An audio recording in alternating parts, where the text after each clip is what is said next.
Hi friends, ನಿಮಗೆಲ್ಲ ಮತ್ತೊಂದು ವಿಡಿಯೋಗೆ ಸ್ವಾಗತ. ಫ್ರೆಂಡ್ಸ್, ಕರ್ನಾಟಕದ ಸಾಮಾಜಿಕ, ಸಾಂಸ್ಕೃತಿಕ ಮತ್ತು ರಾಜಕೀಯ ಕ್ಷೇತ್ರದಲ್ಲಿ ಪ್ರಮುಖ ಪಾತ್ರ ವಹಿಸಿರುವ ಒಂದು ದೊಡ್ಡ ಸಮುದಾಯ ಅಂದರೆ ಅದುವೇ ಲಿಂಗಾಯತ ಸಮುದಾಯ. 12ನೇ ಶತಮಾನದಲ್ಲಿ ಮಹಾ ಮಾನವತಾವಾದಿ ಬಸವಣ್ಣನವರು ಸ್ಥಾಪಿಸಿದ ಲಿಂಗಾಯತ ಧರ್ಮ ಜಾತಿ ಭೇದವನ್ನು ನಿರಾಕರಿಸಿ ಸಮಾನತೆಯನ್ನು ಪ್ರತಿಪಾದಿಸಿತು. ಕಾಯಕವೇ ಕೈಲಾಸ ಎಂಬ ತತ್ವವನ್ನು ಇಡೀ ಜಗತ್ತಿಗೆ ಸಾರಿದ ಈ ಧರ್ಮ ಒಂದು ಕ್ರಾಂತಿಕಾರಿ ಚಿಂತನೆಯಾಗಿತ್ತು. ಆದರೆ ಕಾಲಾನಂತರದಲ್ಲಿ ಕಾಯಕದ ಆಧಾರದ ಮೇಲೆ ಲಿಂಗಾಯತ ಸಮುದಾಯದಲ್ಲಿ ಹಲವಾರು ಒಳ ಪಂಗಡಗಳು ರೂಪುಗೊಂಡವು. ಪಂಚಮಸಾಲಿ, ಸಾದರ, ಜಂಗಮ, ಬಣಜಿಗ, ಕುರುಹಿನ ಶೆಟ್ಟಿ ಹಾಗೂ ನೂರಾರು ಒಳ ಪಂಗಡಗಳು ಈ ಬೃಹತ್ ಸಮುದಾಯದ ಭಾಗವಾಗಿವೆ. ಇವತ್ತಿನ ವಿಡಿಯೋದಲ್ಲಿ ಈ ಪ್ರಮುಖ ಒಳ ಪಂಗಡಗಳ ಇತಿಹಾಸ, ಅವುಗಳ ಕಾಯಕಗಳು, ಸಾಮಾಜಿಕ ಸ್ಥಾನಮಾನ ಮತ್ತು ಅವುಗಳ ನಡುವಿನ ವ್ಯತ್ಯಾಸಗಳನ್ನು ನೋಡ್ತಾ ಹೋಗೋಣ. ಅಷ್ಟೇ ಅಲ್ಲದೆ ಈ ವಿಭಿನ್ನ ಪಂಗಡಗಳ ಜನರು ಲಿಂಗಾಯತ ಧರ್ಮದ ಮೂಲ ತತ್ವವನ್ನು ಹೇಗೆ ಅನುಸರಿಸ್ತಾರೆ ಎಂಬುದನ್ನು ನೋಡ್ತಾ ಹೋಗೋಣ. ಫ್ರೆಂಡ್ಸ್, ಲಿಂಗಾಯತವು ಒಂದು ಧರ್ಮ ಅಥವಾ ಪ್ರತ್ಯೇಕ ಸಂಪ್ರದಾಯವಾಗಿದ್ದು ಹಲವಾರು ಒಳಪಂಗಡಗಳನ್ನು ಒಳಗೊಂಡಿದೆ. ಈ ಒಳಪಂಗಡಗಳು ಹೆಚ್ಚಾಗಿ ಆ ಸಮುದಾಯಗಳ ಮೂಲ ವೃತ್ತಿ ಅಥವಾ ಕಾಯಕದ ಮೇಲೆ ಆಧಾರಿತವಾಗಿವೆ. ಬಸವಣ್ಣನವರು ಎಲ್ಲ ಜಾತಿಗಳನ್ನು ನಿರಾಕರಿಸಿ ಕಾಯಕ ಆಧಾರಿತ ಸಮಾನ ಸಮಾಜವನ್ನು ಕಟ್ಟಲು ಪ್ರಯತ್ನಿಸಿದ್ರು.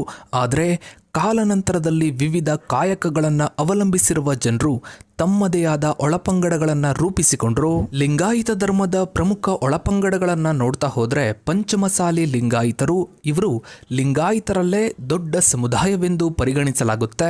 ಇವರ ಮುಖ್ಯ ಕಾಯಕ ಕೃಷಿ. ಹೌದು ಫ್ರೆಂಡ್ಸ್, ಪಂಚಮಸಾಲಿ ಲಿಂಗಾಯತರು ಕರ್ನಾಟಕದ ಲಿಂಗಾಯತ ಸಮುದಾಯದ ಒಂದು ಪ್ರಮುಖ ಒಳಪಂಗಡ.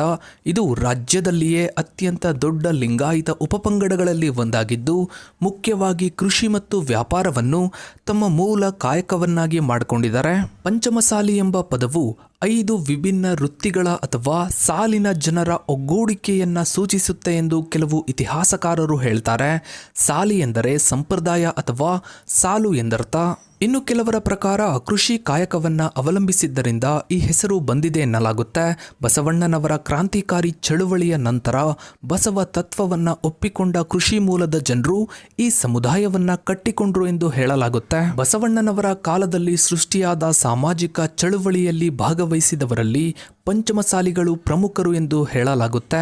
ಅವರ ವಚನ, ಕಾಯಕ ಮತ್ತು ದಾಸೋಹದ ತತ್ವಗಳನ್ನು ಅನುಸರಿಸಿ ಜಾತಿ ಭೇದವಿಲ್ಲದೆ ಬದುಕಿದ ಈ ಸಮುದಾಯಕ್ಕೆ ಬಸವಣ್ಣನವರೇ ಮೊದಲ ಗುರು ಎನ್ನಲಾಗುತ್ತೆ. ಪಂಚಮಸಾಲಿ ಸಮುದಾಯಕ್ಕೆ ಪ್ರಸ್ತುತ ಕೆಲವು ಪ್ರಮುಖ ಮಠಗಳು ಮತ್ತು ಪೀಠಗಳಿವೆ. ಈ ಮಠಗಳು ಸಮುದಾಯದ ಸಾಮಾಜಿಕ, ಶೈಕ್ಷಣಿಕ ಮತ್ತು ಧಾರ್ಮಿಕ ಚಟುವಟಿಕೆಗಳ ಕೇಂದ್ರಗಳಾಗಿವೆ. ಕೂಡಲ ಸಂಗಮದ ಲಿಂಗಾಯತ ಪಂಚಮಸಾಲಿ ಪೀಠ, ಇದನ್ನು ಸಮುದಾಯದ ಪ್ರಮುಖ ಧಾರ್ಮಿಕ ಕೇಂದ್ರವೆಂದು ಪರಿಗಣಿಸಲಾಗಿದೆ. ಹರಿಹರದ ವೀರಶೈವ ಲಿಂಗಾಯತ ಪಂಚಮಸಾಲಿ ಪೀಠ, ಇದು ಕೂಡ ಸಮುದಾಯದ ಪ್ರಮುಖ ಮಠಗಳಲ್ಲಿ ಒಂದು. ಈ ಮಠಗಳು ಸಮುದಾಯದ ಏಳಿಗೆಗೆ ಮತ್ತು ಮೀಸಲಾತಿ ಹೋರಾಟದಂತಹ ಸಾಮಾಜಿಕ ಚಟುವಟಿಕೆಗಳಲ್ಲಿ ಸಕ್ರಿಯವಾಗಿ ತೊಡಗಿಕೊಂಡಿವೆ.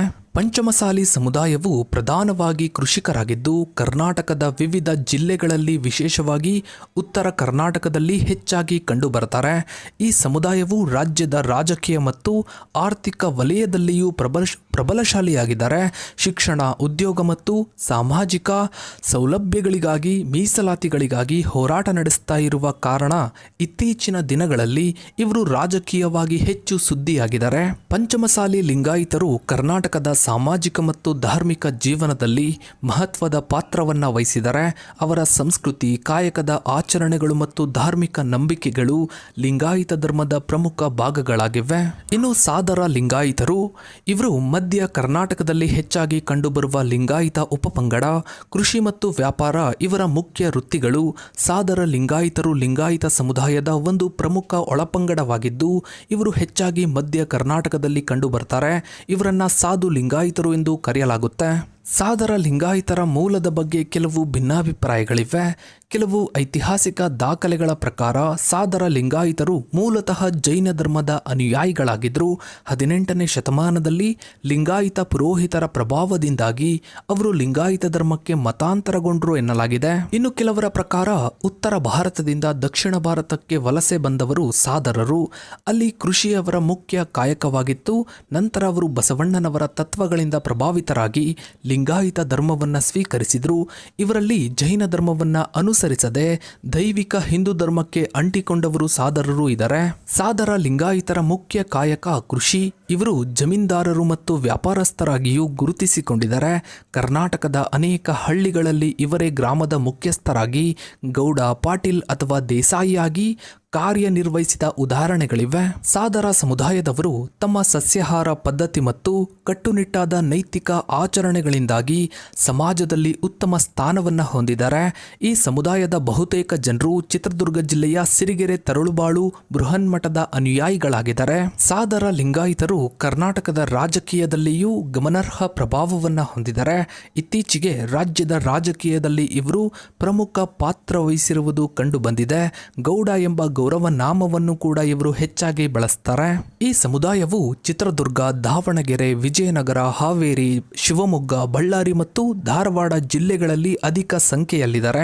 ಇನ್ನು ಜಂಗಮ ಲಿಂಗಾಯತರು ಈ ಪಂಗಡದವರು ಧಾರ್ಮಿಕ ಮತ್ತು ಆಧ್ಯಾತ್ಮಿಕ ಕಾರ್ಯಗಳಲ್ಲಿ ತೊಡಗಿಕೊಂಡಿದ್ದಾರೆ. ಇವರು ಲಿಂಗಾಯತ ಮಠಗಳ ಸ್ವಾಮೀಜಿಗಳಾಗಿಯೂ ಧರ್ಮೋಪದೇಶಕರಾಗಿಯೂ ಸೇವೆಯನ್ನ ಸಲ್ಲಿಸ್ತಾ ಇದ್ದಾರೆ. ಬಸವಣ್ಣನವರ ಕಾಲದಲ್ಲಿ ಮತ್ತು ನಂತರದ ದಿನಗಳಲ್ಲಿ ಜಂಗಮರು ಲಿಂಗಾಯತ ತತ್ವಗಳನ್ನ ಪ್ರಚಾರ ಮಾಡುವ ಮುಖ್ಯ ಪಾತ್ರ ವಹಿಸಿದ್ರು. ಇವರು ಹಳ್ಳಿಗಳಿಗೆ ಸಂಚರಿಸಿ ವಚನ ಸಾಹಿತ್ಯ ಮತ್ತು ಶಿವನ ತತ್ವಗಳನ್ನ ಜನಸಾಮಾನ್ಯರಿಗೆ ತಲುಪಿಸ್ತಾ ಇದ್ರು. ಅನೇಕ ಜಂಗಮರು ಲಿಂಗಾಯತ ಮಠಗಳ ಸ್ವಾಮೀಜಿಗಳಾಗಿದ್ದು ಸಮುದಾಯದ ಆಧ್ಯಾತ್ಮಿಕ ಮತ್ತು ಶೈಕ್ಷಣಿಕ ಕೇಂದ್ರಗಳನ್ನ ಮುನ್ನಡೆಸ್ತಾರೆ. ಇನ್ನು ಬಣಜಿಗ ಲಿಂಗಾಯತರು ಇವರು ವ್ಯಾಪಾರ ಮತ್ತು ವಾಣಿಜ್ಯದಲ್ಲಿ ತೊಡಗಿಕೊಂಡಿರುವ ಸಮುದಾಯ. ಇನ್ನು ಗಾಣಿಗ ಲಿಂಗಾಯತರು ಇವರು ಎಣ್ಣೆ ತೆಗೆಯುವ ಕಾಯಕವನ್ನ ಮಾಡ್ತಿದ್ದ ಸಮುದಾಯ. ಇನ್ನು ಕುರುಹಿನ ಶೆಟ್ಟಿ ಲಿಂಗಾಯತರು ಇವರು ನೂಲು ಮತ್ತು ವಸ್ತ್ರಗಳನ್ನ ನೇಯುವ ಕಾಯಕದಲ್ಲಿ ತೊಡಗಿಕೊಂಡಿದ್ದವರು. ಆರಾಧ್ಯ ಲಿಂಗಾಯತರು ಇವರು ಧಾರ್ಮಿಕ ವಿಧಿವಿಧಾನಗಳನ್ನ ನಿರ್ವಹಿಸುವ ಜವಾಬ್ದಾರಿಯನ್ನ ಹೊಂದಿದ್ದಾರೆ. ಇನ್ನು ನೇಕಾರರು, ನೇಕಾರಿಕೆ ಇವರ ಪ್ರಮುಖ ಕಾಯಕವಾಗಿದೆ. ಇನ್ನು ಕುಂಬಾರರು ಮಡಿಕೆಗಳನ್ನ ತಯಾರಿಸುವುದು ಇವರ ಮುಖ್ಯ ಕಾಯಕವಾಗಿದೆ.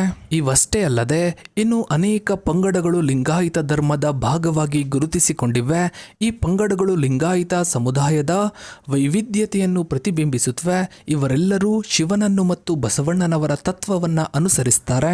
ಬಸವಣ್ಣನವರು ಸಮಾಜದಲ್ಲಿ ಯಾವುದೇ ಭೇದ ಭಾವ, ಮೇಲು ಕೀಳು ಬೇಡ ಅಂತ ಹೇಳಿ ಸಮಾನ ಸಮಾಜವನ್ನ ಸೃಷ್ಟಿ ಮಾಡುವುದಕ್ಕೆ ಕ್ರಾಂತಿಕಾರಿ ಬದಲಾವಣೆಯನ್ನೇ ತಂದ್ರು. ಲಿಂಗಾಯತ ಧರ್ಮವನ್ನ ಸೃಷ್ಟಿ ಮಾಡಿದ್ರು. ಆದರೆ ನಂತರದ ದಿನಗಳಲ್ಲಿ ಕಾಯಕದ ಆಧಾರದ ಮೇಲೆ ಅಂದ್ರೆ ಕೆಲಸದ ಆಧಾರದ ಮೇಲೆ ಸಾಕಷ್ಟು ಒಳ ಪಂಗಡಗಳು ಲಿಂಗಾಯತ ಧರ್ಮದ ಒಳಗೆ ಉಟ್ಕೊಂಡ್ವು. ಆದ್ರೂ ಕೂಡ ಇವರೆಲ್ಲರೂ ಬಸವಣ್ಣನವರ ಮೂಲ ತತ್ವವನ್ನೇ ಅನುಸರಿಸೋದು. ಸೊ ಫ್ರೆಂಡ್ಸ್, ಇದಾಗಿತ್ತು ಇವತ್ತಿನ ಈ ಒಂದು ವಿಡಿಯೋದ ಬಗ್ಗೆ ನಿಮ್ಮ ಅನಿಸಿಕೆ ಅಭಿಪ್ರಾಯಗಳನ್ನ ತಪ್ಪದೆ ಕಮೆಂಟ್ ಸೆಕ್ಷನ್ ಅಲ್ಲಿ ಕಮೆಂಟ್ ಮಾಡಿ. ಹಾಗೆ ವಿಡಿಯೋಗೊಂದು ಲೈಕ್ ಮಾಡ್ತಾ ವಿಡಿಯೋನ ಆದಷ್ಟು ಎಲ್ಲ ಕಡೆ ಶೇರ್ ಮಾಡಿ. ನೀವಿನ್ನು ನಮ್ಮ ಚಾನಲ್ಗೆ ಸಬ್ಸ್ಕ್ರೈಬ್ ಆಗಿಲ್ಲ ಅಂದ್ರೆ ಕೆಳಗಡೆ ಕಾಣೋ ಸಬ್ಸ್ಕ್ರೈಬ್ ಬಟನ್ ಕ್ಲಿಕ್ ಮಾಡಿ. ಹಾಗೆ ಪಕ್ಕದಲ್ಲಿ ಕಾಣೋ ಬೆಲ್ ಐಕಾನ್ ಕೂಡ ಕ್ಲಿಕ್ ಮಾಡಿ. Thanks for watching.